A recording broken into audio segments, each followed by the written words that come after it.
Hello ladies and gentlemen, this is going to be a real-time tutorial. It's going to be really long so that you can see me working in real time, because I've had quite a few requests for some real-time demonstrations. Here we go. At the moment I'm doing an African man, quite old in this picture. As you know, I really like to work on detail.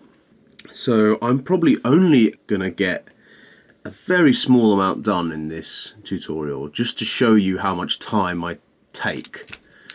I'm going to be working on this part of the eye, underneath the eye here. There's lots of nice wrinkles and sort of little crevices and different colours here, which I think represents dark skin quite well. This person is black, but he's got the sun shining right onto his face, so you get a lot of really interesting colours when you get, you know, a black person's face and it's been illuminated like this. And commonly I like to start with a nice base, and usually the base is kind of like the lightest colour I can imagine there. It isn't always the lightest colour you can see, it's the lightest possible colour you can imagine going in that place. Okay, so right now, here we have the eye, and I'm looking just here. I can imagine this colour, which is a, oh god, there's almost none of this left, brown ochre 10%. I did a video on the different colours that I use, so you can have a look at that. I'll put it in the description.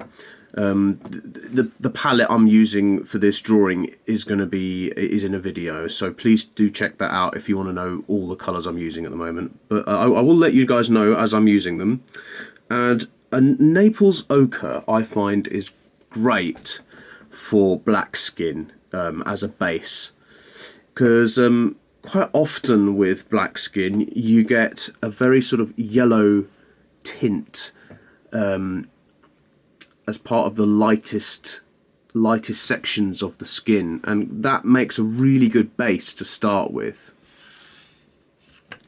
Not all black skin though. Some black skin is really dark and you get no yellow there. It's a very dark sort of skin. That I will be doing one on that as well, because I find that kind of skin really nice to draw. So here I go. I'm going to start by just getting this base down very gently. Don't go crazy straight away. You know, you've got plenty of time. No one rushing you.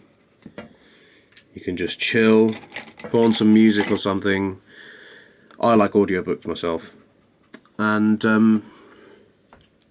although I do like listening to a bit of Sepultura or something, just to get the old blood flowing, you know.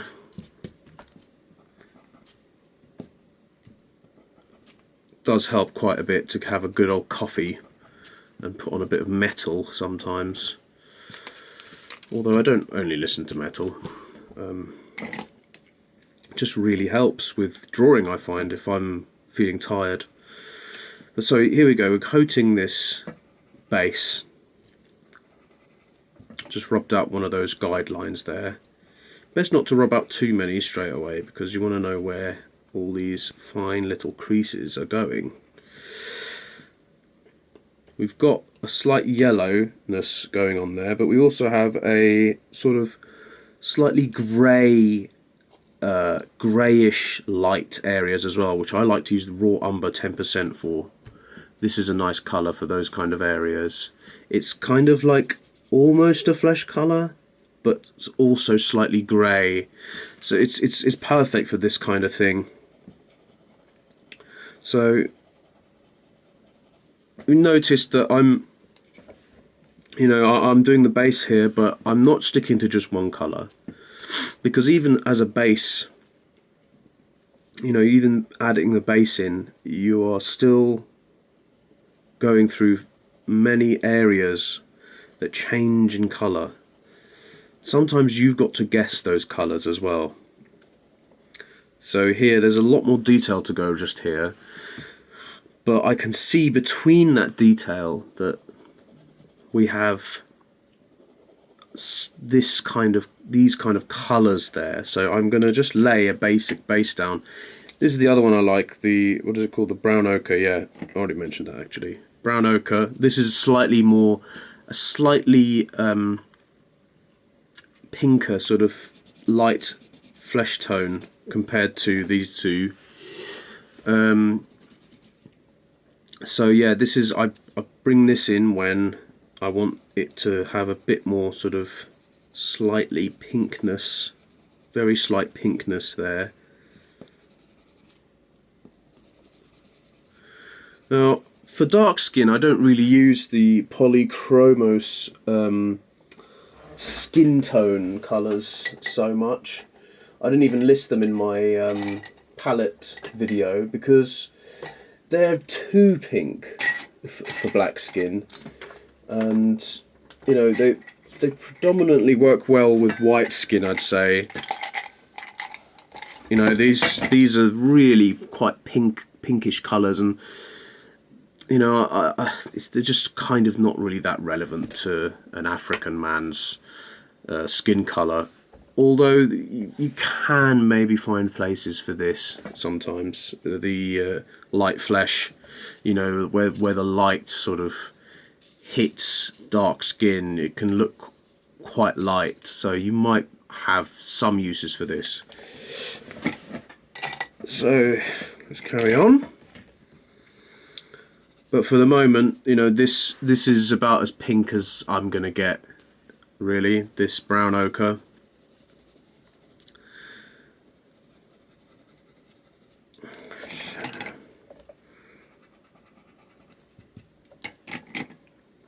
So let's keep on going.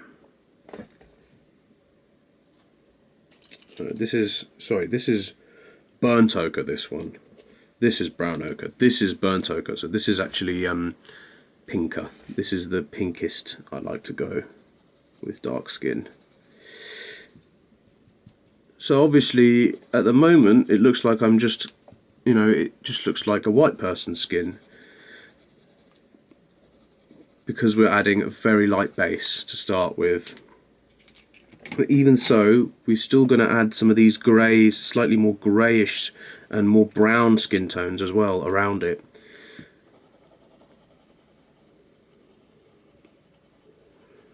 So I'm looking backwards and forwards at my reference, just getting the shades behind everything first.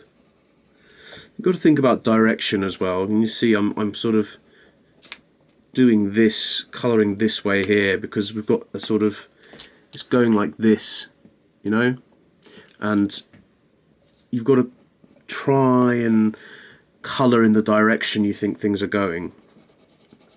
It doesn't always have to be like that, you know, because sometimes it's soft and it doesn't need to have a direction, it just needs to look soft. But I still like to give it a good old direction.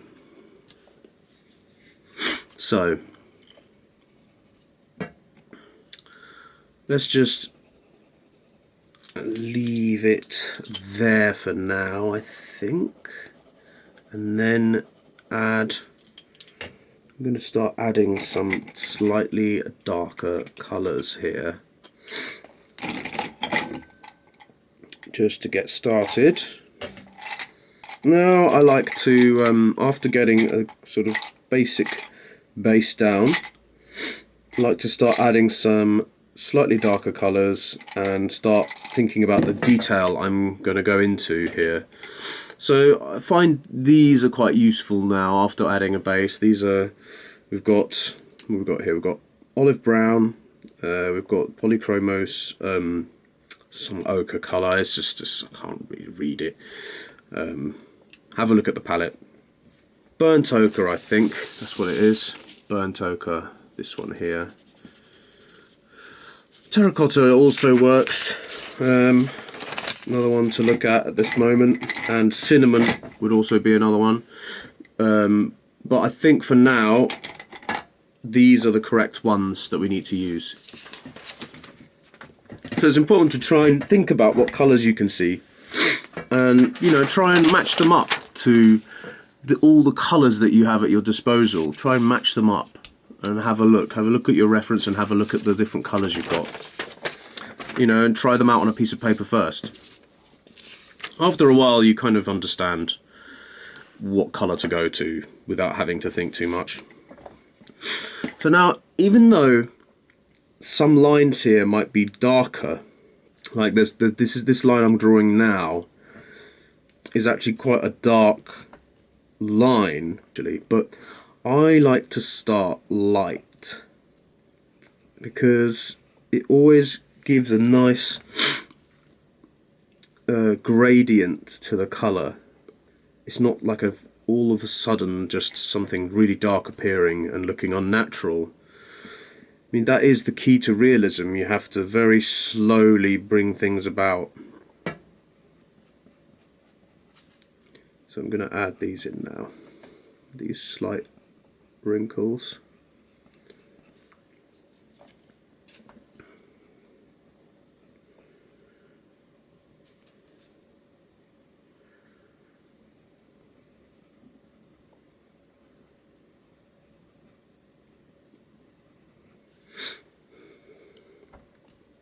You don't have to go into this much detail if you're just starting, but I think this is still useful for most of you because you can see the concept of how you need to approach this kind of drawing. Patience being one of the main things. So you can see I'm slowly bringing out these wrinkles. A lot of you asked also, do I need to sharpen my pencils all the time? And I'm probably going to do a video on sharpeners at some point soon. You don't have to sharpen your pencil. You really don't. Think about it. Unless you're doing very fine lines like this all the time, it's not hugely necessary. As long as you're not getting odd marks from your pencil, because you can get odd marks if the end of your pencil is sort of in a funny shape from colouring and you get uneven weird marks. Then yeah, maybe you'll want to sharpen or blunt the crayon a bit on some paper first if you like. I mean, personally, I don't need to blunt the crayon myself. I just keep on drawing. So there's all these fine little details coming in.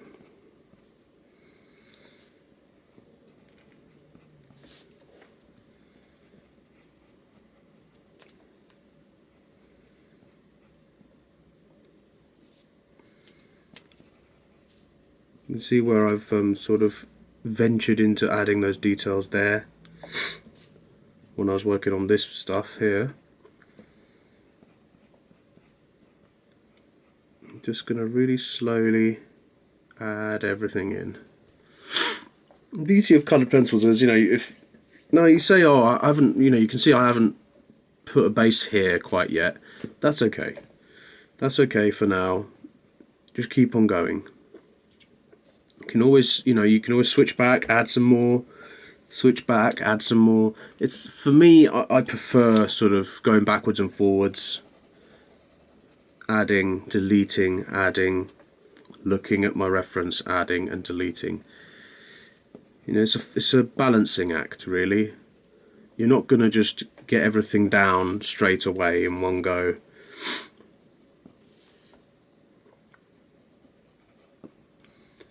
If you can work out what parts need to be done,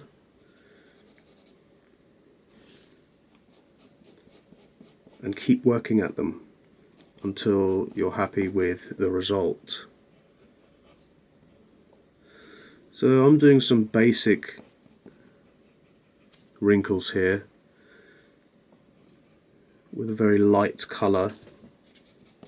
Sometimes the light colours are good to put the wrinkles in just as a guideline almost, even, you know, so you're just seeing where everything's gonna end up.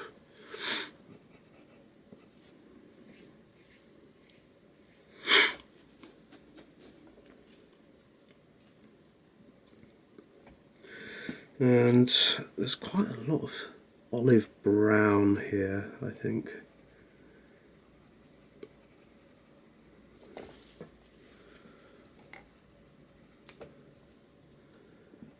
I think that's going to be a more realistic base by the time we get to this part of the eye. Underneath the eye, it's sort of starts getting darker here, so I like putting in a slightly darker base at this point, where you can see shadows slowly looming into the skin, where the sun hits his brow and casts a shadow downwards.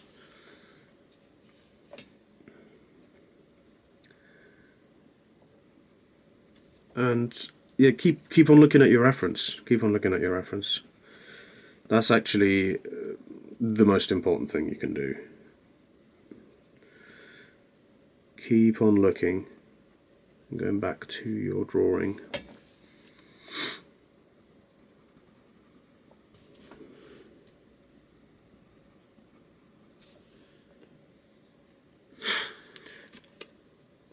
So now I'm kind of happy with the way this base is going.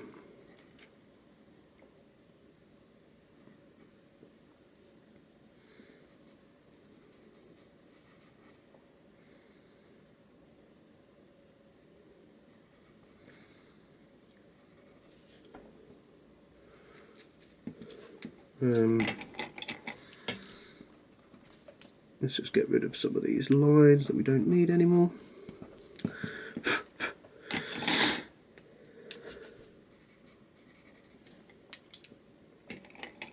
See, look, I've switched back to doing a bit more of these base kind of tones again,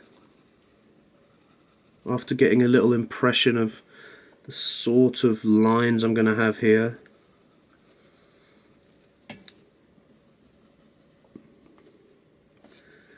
And see a bit more sort of pinkish base over here.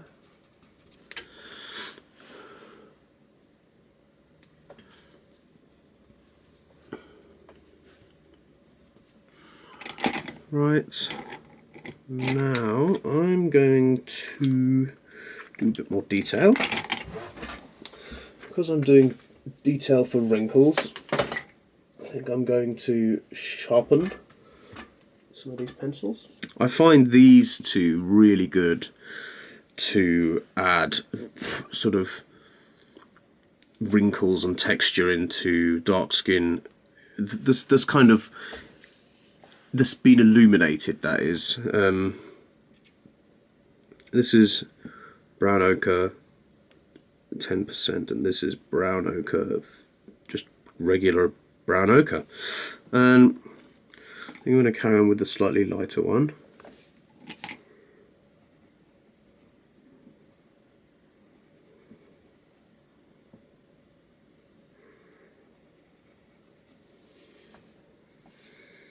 Lots and lots of little wrinkles here. It's what I love.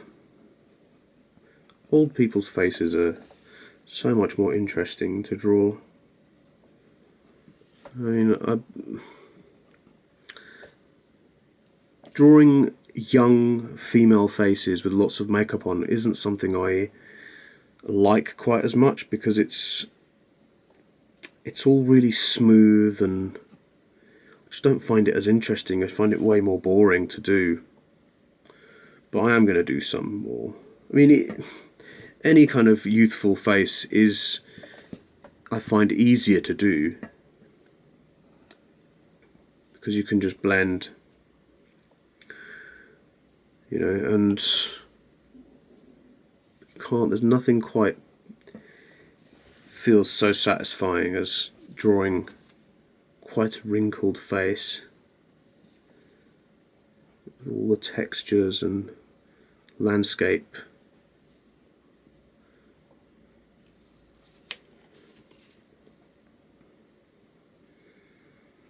It's like an endless desert of rocks and crevices. It's very nice to draw.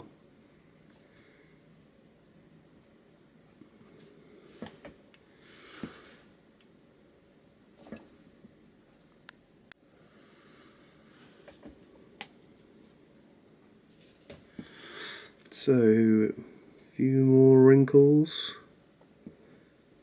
coming alive.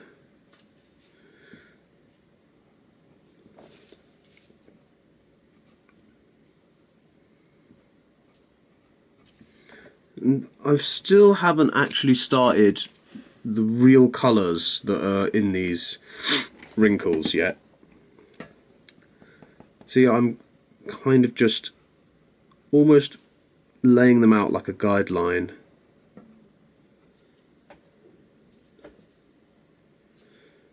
And they kind of, because it's a lighter colour, it kind of bleeds into the rest of the skin around it. Now, we'll see that we've got some slightly redder, slightly browner, redder sort of looking areas. So I'm going to use a bit of this brown ochre and perhaps some of this burnt ochre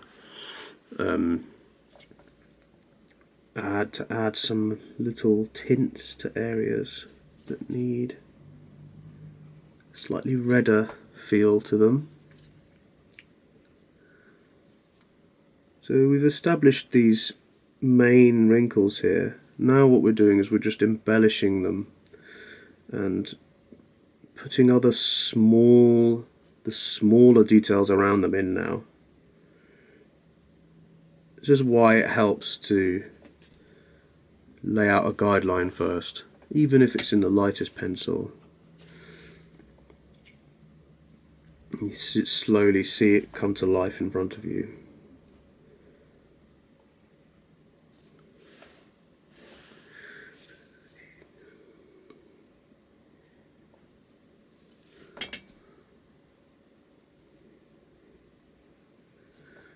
Now there's a nice sort of red tint coming from this crease here, which I'm going to use this burnt ochre on. It's just this sort of little feeling of redness coming through here and there. So I'm using a slightly redder brown to bring that out.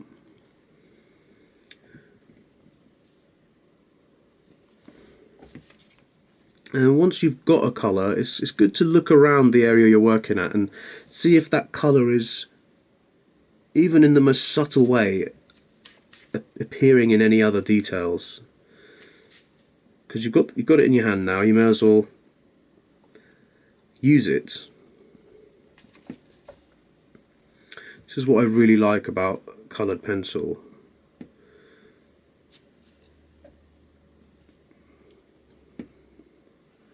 So it's quite red just here.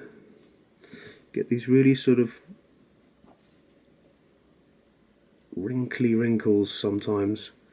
It's almost like an asterisk, you know, it's like a star shape.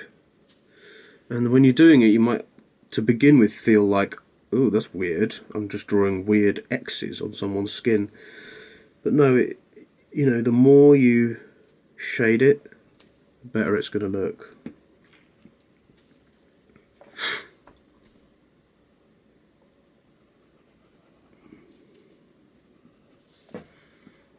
So we're getting somewhere with this now.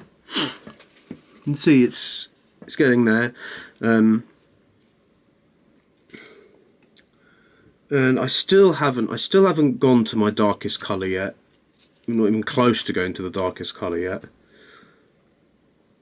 And remember, you can always go back and use light colours again over the top of these, and that's the key to making it look smooth and real.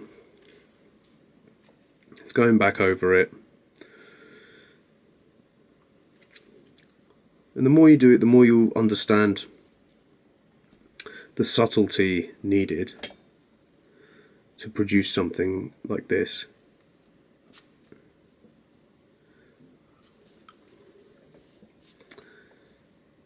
So there's quite a bit of detail here I haven't really done. I'm going to just add a bit of yellow base here. Not yellow, but Naples ochre. And a little bit of this olive brown where I can see it. And a slightly pinker. Is this? Where is it? It's this one here. Slightly pinker shade as well.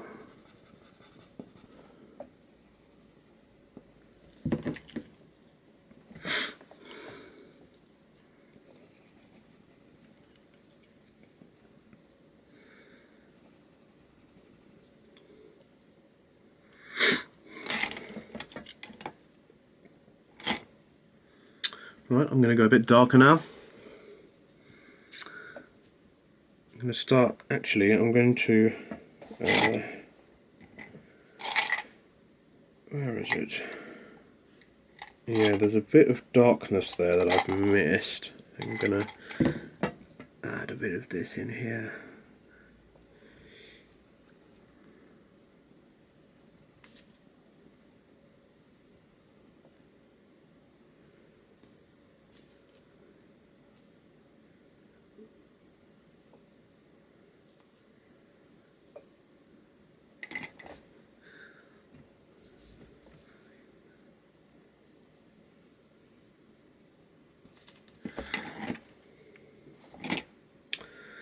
Bista is a really nice polychromos colour to move on to after doing these sort of ochre-y kind of colours. It's nice to move on to something like Bista.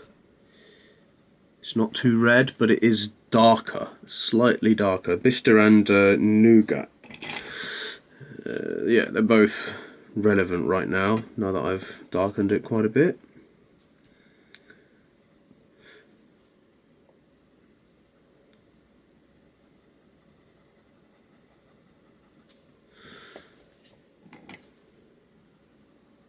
It's always good to have a look, see what kind of what the tint of colour is looking like.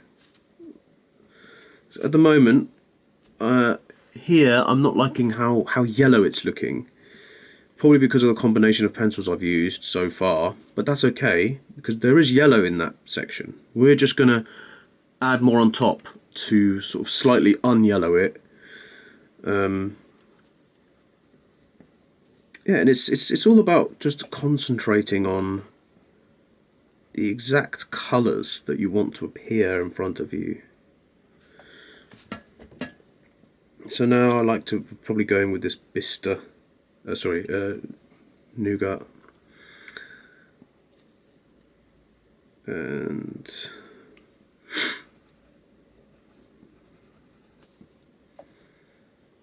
Nougat is almost a sort of slightly greyer looking Bista colour.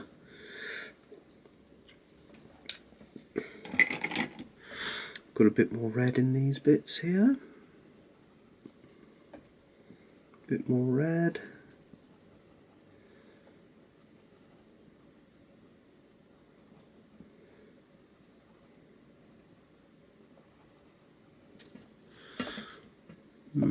Slightly more red here.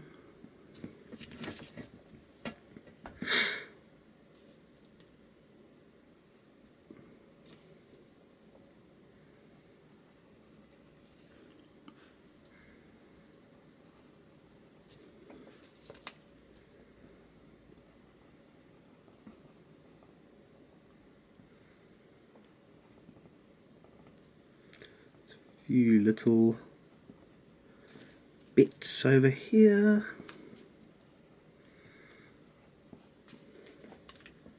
Gonna have to darken this with a bit of this pale. Yeah, a bit more darkness over here. Slightly red darkness coming in.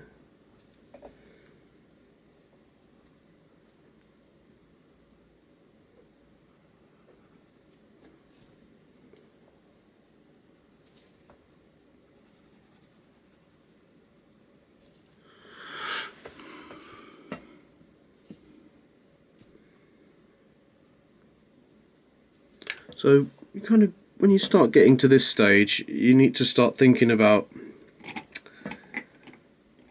finer and finer details as you go on.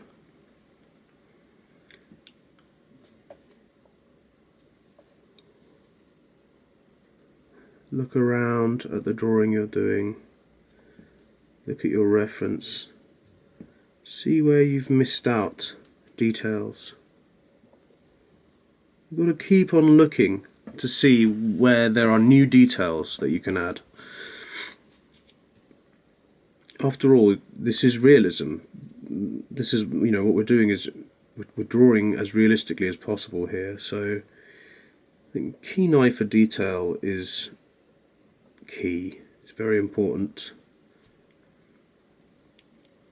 Keep on looking.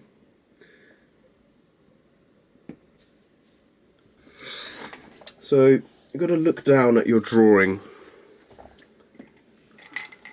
almost like a hawk looks down at its prey,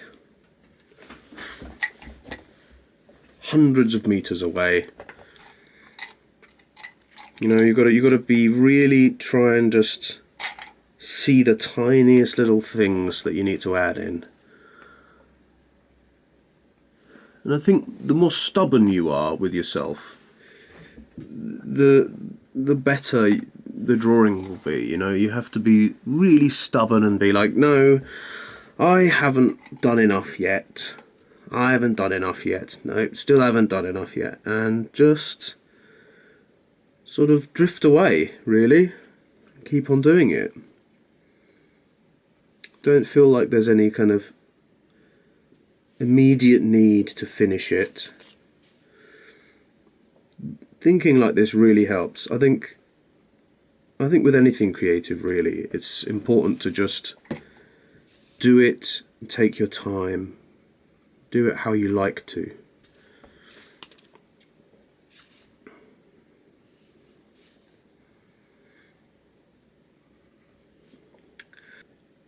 I think I'm going to go to where this shadow is, just here, the shadow that's being cast. I'm going to go up to that line.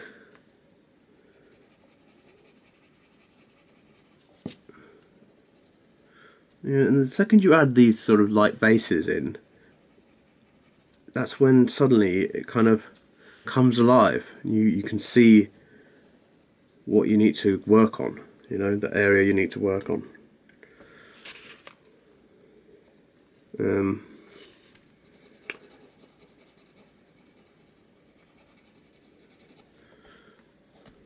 Right, so I think I should probably get on with doing a bit more detail now. Yeah, and I'm using these lighter ochres here, sharpened, to add initial detail.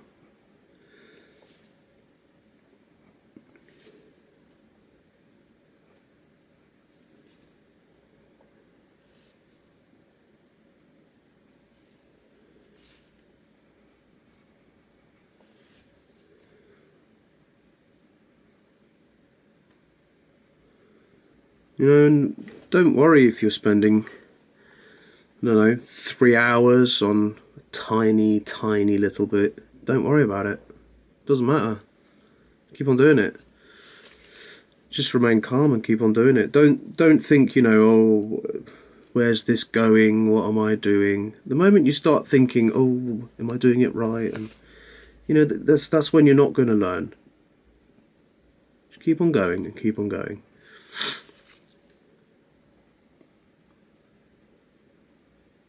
You know, at the end of it all, step back and have a look. Then assess how well you've done. And remember what you need to do next time. for the next drawing you do. Patience is very important, I think.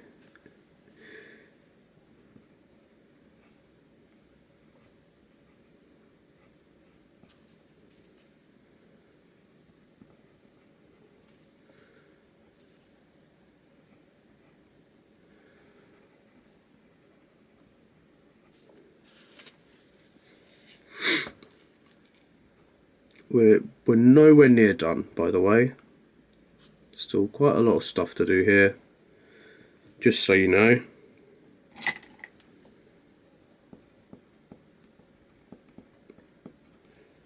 Like adding in some of these lighter hues where it's a bit too light. Just want it to be slightly darker. And remember, we can go back over this with the electric eraser. Or with a modelling knife, or with or any number of erasers. I've got loads of erasers, and add in those lighter bits, or erase away anything that that you feel is slightly too dark. Now this is the brown ochre. I find this is a really good one actually for this section, for adding the wrinkles. These fine little wrinkles.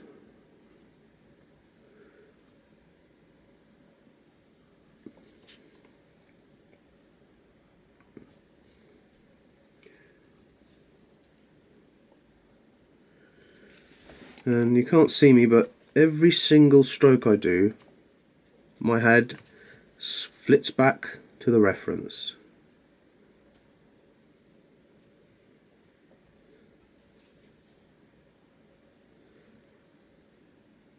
That's how important it is to look back at your reference, whether it be life or a photograph. Look at it. I think life is even harder to draw from because it's something that moves a lot. That's why I think practicing for beginners, practicing from life is quite an important exercise, because it teaches you that, it gives you this sort of I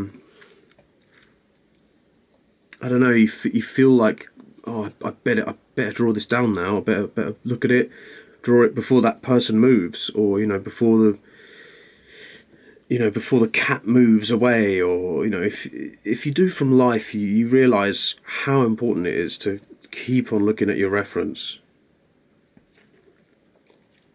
I think photos can make you lazy if you're used to just using a photo. It can make you lazy, and you end up not looking at the reference. You just look at your picture, and I mean, that's fine. Some people work like that, but if you want to achieve realism, you need to be looking at your reference a lot.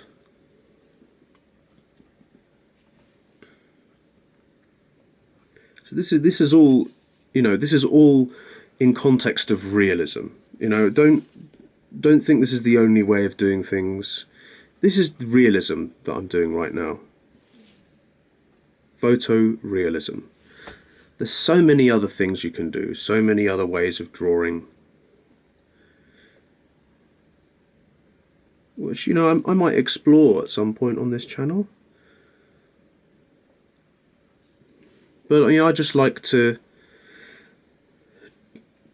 demonstrate what I'm enjoying at the moment, and at the moment I am really into realism.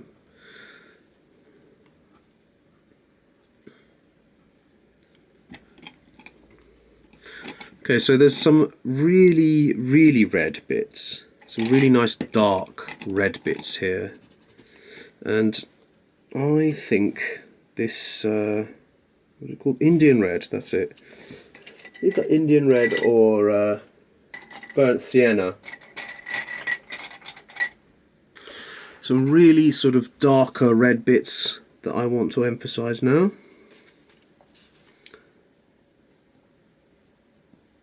bringing out those dark red tones that we can see here. A kind of skin red, that is, not real bright red or anything.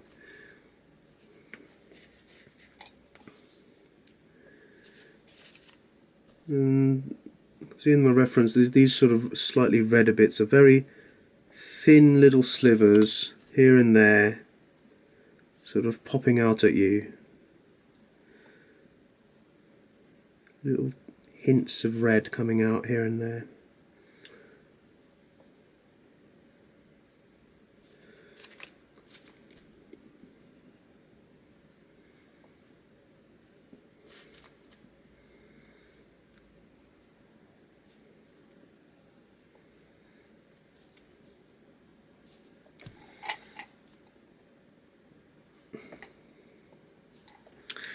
Now I want some slightly more orangey red, so russet. I don't think I listed this one in my dark skin tutorial palette because it was a bit too red, but this is the thing with lighting. Anything, the skin can have any colour on it depending on the environment the person's in, so you know, it's nothing's ever set in stone. Remember that. You can always use other colours if you want. But this I'm using very subtly, you know, there's just some really slightly orangey red bits, and this is a sort of natural orange.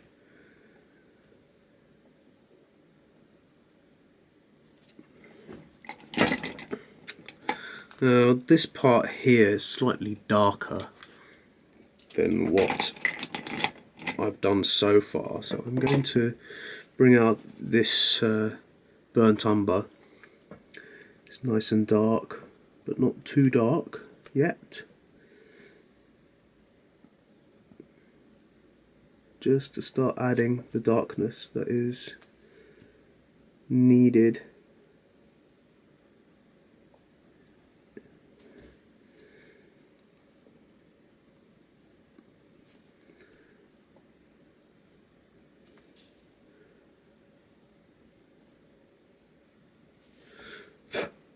Also think about pressure, how much pressure you're applying. If you apply loads of pressure, you're going to get the darkest sort of version of the colour you're using. Sometimes you need a dark colour, but you need to apply less pressure, so like I am just here.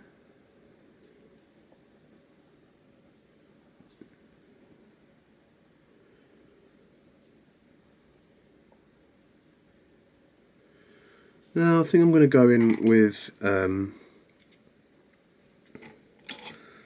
bit of actual quite a darker brown now. Find the one I want.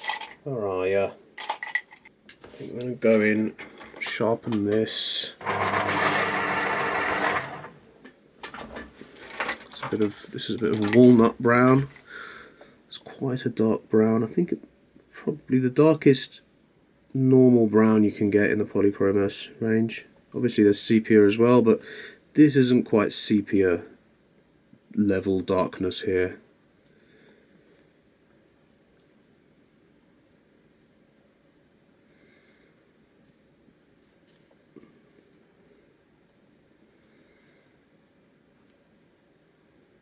And when you're doing wrinkles, try and, you know, start somewhere where it's quite dark and get a bit sort of lighter, fan away from the darkness.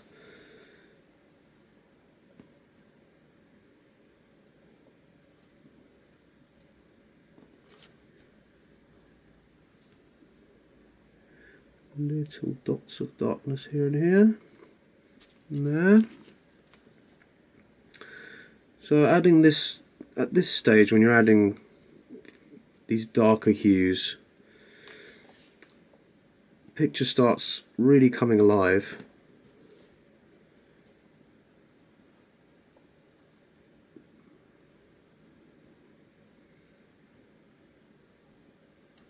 And if there's a bit that you're not sure about, or a bit that you've missed, like I think I've missed just here, you can add it in, and then add some other stuff in around it. You know, there's no real rules to anything. Once you get used to the idea of using different colours to achieve a gradient, I prefer to start light and go to dark with coloured pencils. Depending on the medium, certain mediums work better the other way around. For coloured pencil, I find this is brilliant, doing it this way. Well, I mean, you kind of have to, really, because with coloured pencil, once you put something dark down, you can't lay anything light over it that much, so dark stuff has to be the last thing that happens, really.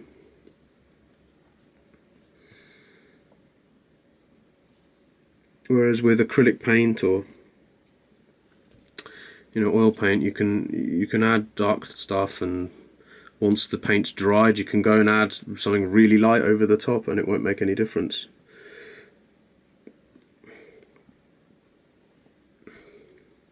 If you lay it opaquely, that is. And yeah.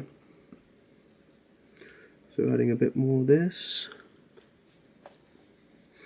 These subtle little dark bits here and there.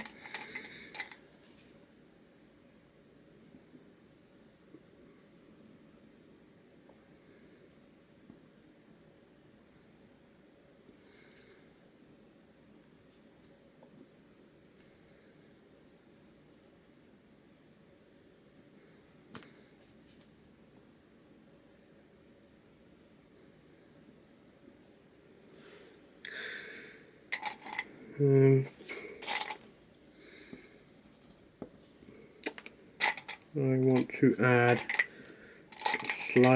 some more olive brown in these sections. I think these little bits are a bit too light now that we've added the dark bits around it. I'm going to add a bit more of this, and we're going to add some more of this to darken those light sections again.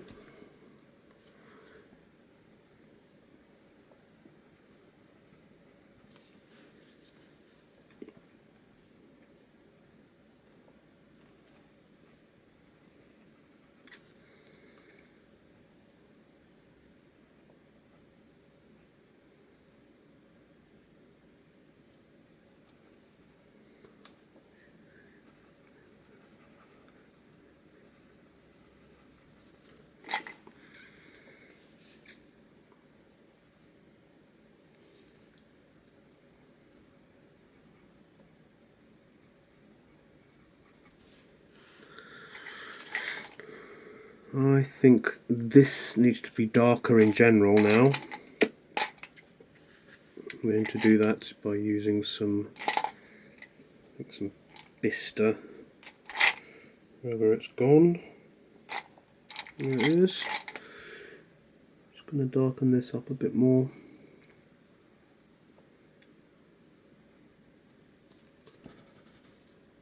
See, the Vista's kind of nice if you want to darken something up in a kind of with a slightly yellow hue to it.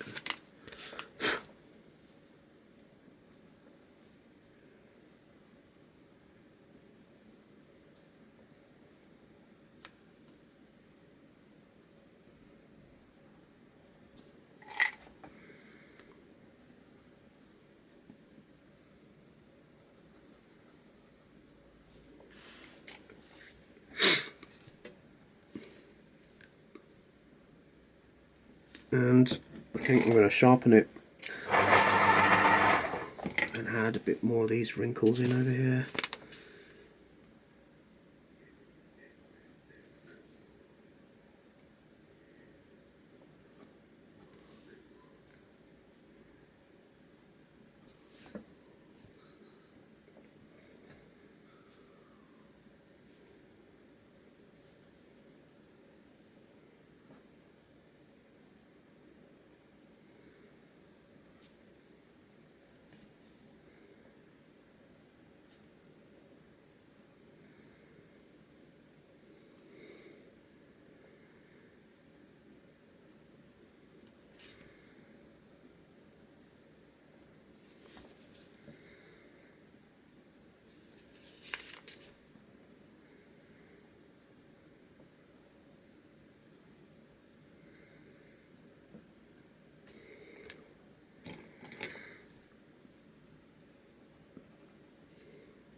These wrinkles need to be emphasized.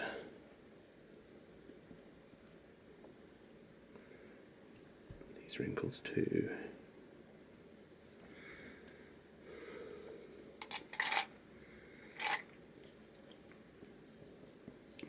See, but now I think I've gone a bit too much, so I kind of knock it back slightly with a little bit of this light colour over them.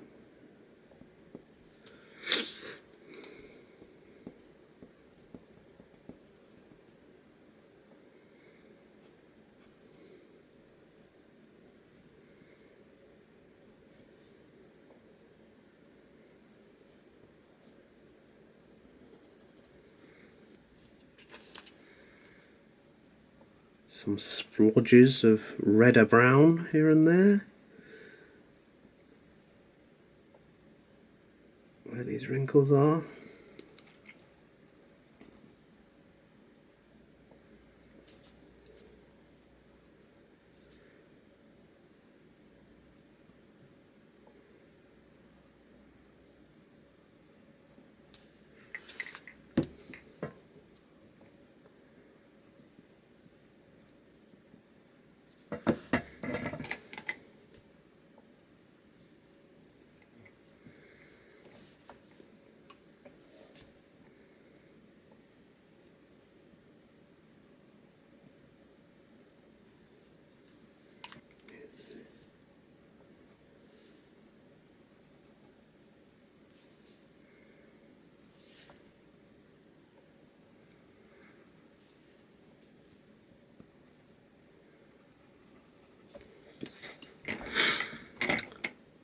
I think I'm going to get out my electric eraser now.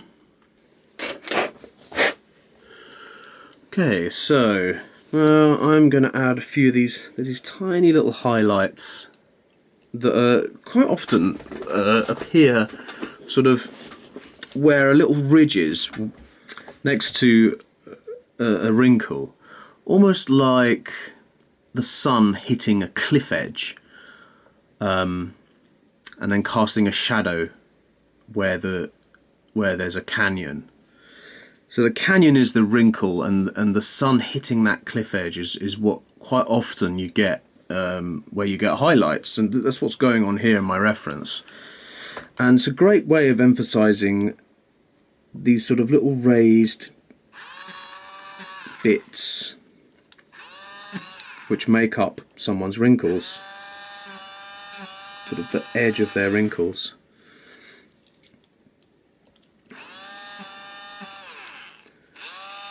So I'm just adding these in.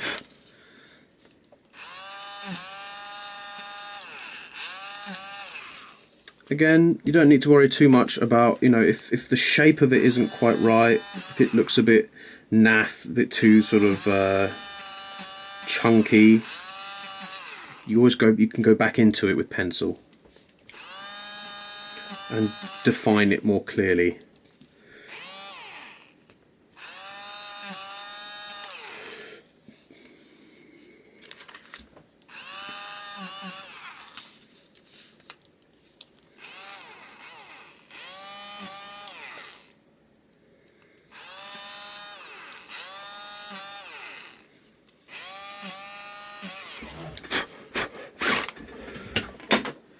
Okay.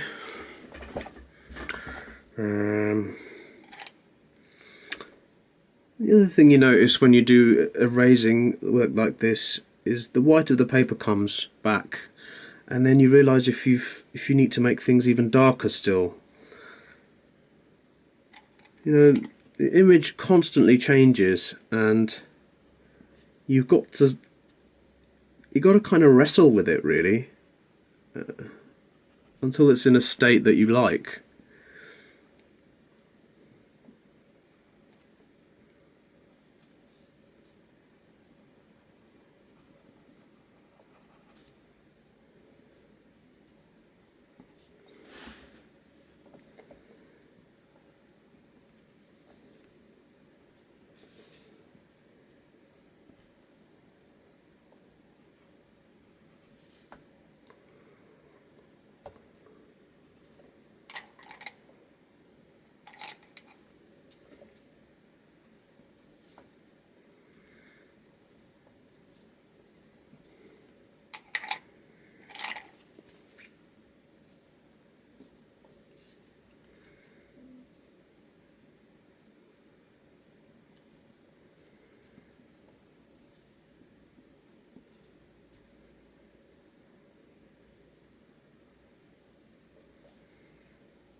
Now, I think just here, I think it's a little bit too wrinkly. I mean, I think I've overemphasized it right now. So when you think you've done that, you need to soften it slightly, and it's really important to know that sometimes you do need to soften areas. So I'm gonna just come back and soften around some of these wrinkles. They don't all go, you know, they're not all sharp lines going directly down to this main wrinkle down here. They're slightly softer beforehand, so just gonna add that in. But at the same time, there's a few other wrinkles I've actually missed out as well, so I'm gonna add those in.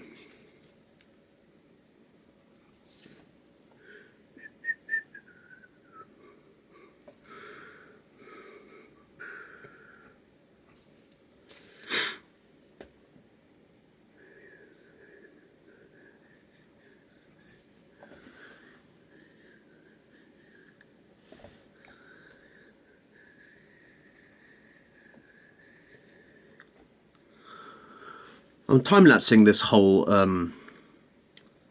tutorial with my time-lapse camera as well as recording it normally with a normal camera, both working at the same time. So when you see this drawing, the fast, entertaining version, you have a look for this section here. See how quickly it appears. So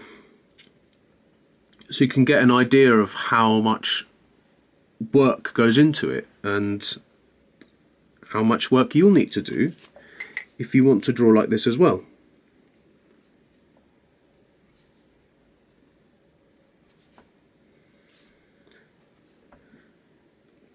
We're almost done here for this tutorial, I'd say. It's going on quite a while.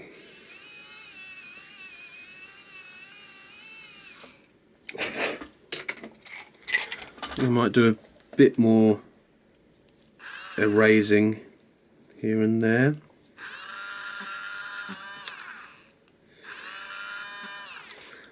Actually, I might just get the modelling knife out because this is really fine. I'm going to do a video on this as well, using the modelling knife. Don't use a modelling knife without permission from your parents, kids, if you're a kid.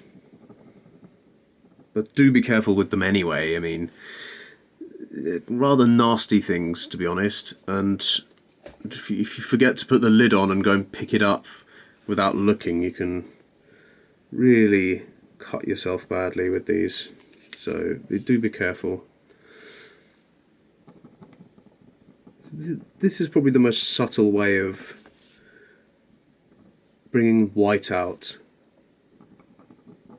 You know, it's probably so subtle that you can't even tell that much what I'm doing even from that camera angle there.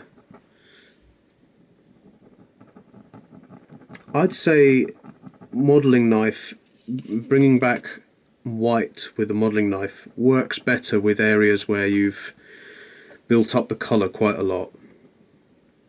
Like down here, you can see I've just sort of added this little sort of white nick down there. Whereas if I do slightly lighter areas, it's very hard to see the difference.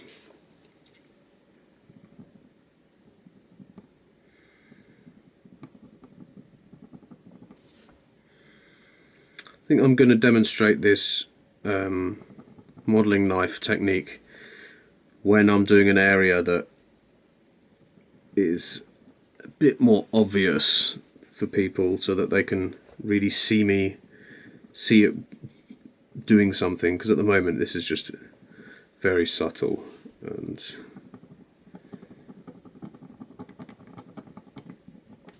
right, now a few more little wrinkles I feel I need to add, this time with some Babista. And I might give this a little extra sharpen so we have a nice extra fine edge. Do a quick video on this as well. So now there's little dots of darkness. I've pressed a bit too hard there. Well, can bring it back. No worries with that.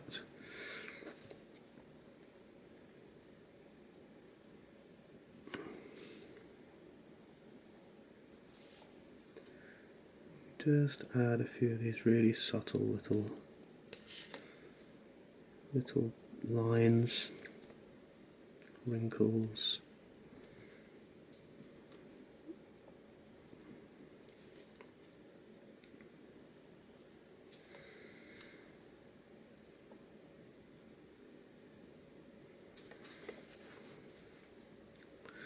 So remember, you don't have to go this crazy if you're just starting out, but just try and remember some of the basic ideas that I've been talking about here. Starting light, going to dark. Really important to think about that. Think about where you're starting. Never pick up a dark colour straight away. Always pick up the lightest colour you can imagine in that area. Sometimes even if you don't see that light colour, think of the lightest colour that could be there, that would go with the dark colours that are there at the moment. It's nice to think of it on those terms.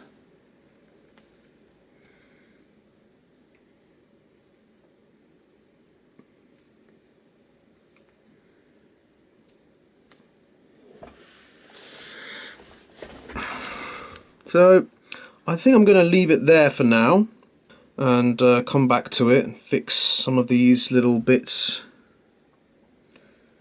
I think maybe these look a little too uniform. I'm going to sort of mess them up a bit, maybe.